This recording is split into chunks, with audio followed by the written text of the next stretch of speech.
你有冇擔心過小朋友先天性就係眼睛比較弱，或者係容易近視，又或者係先天就要係開始戴眼鏡呢？而家嘅都市少不了就係有呢一個嘅 iPad 電子產品，一定係喺個教學當中。點樣可以令到小朋友眼睛冇咁容易受到損害呢？今日就同大家分享下5個營養嘅小知識。我係你嘅媽媽 Stacy，咁今日同大家分享一下。首先呢，就係小朋友呢就要注意食一啲嘅葉黃素同埋玉米黃素嘅產品或者係食物。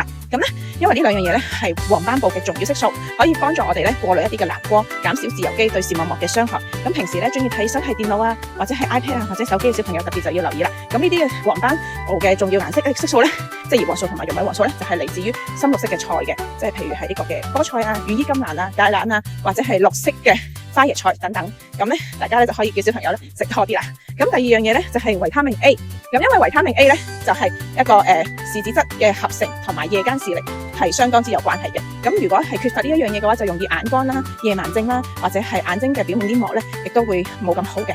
咁呢啲食物呢，嗰個元素呢，就係來自於呢肝臟類一啲全脂或者係乳化製品，例如係蛋黃。咁所以呢，最好係食一啲呢含有胡蘿蔔素橙黃色嘅蔬果，譬如係紅蘿蔔啊、南瓜等等。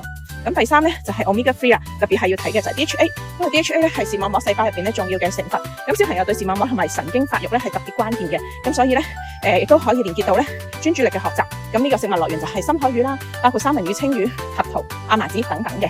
咁所以小朋友咧要適當地補充一個魚油或者係藻油之類啦。咁第四咧就係花青素，咁就例如係藍莓同埋黑加侖子等等。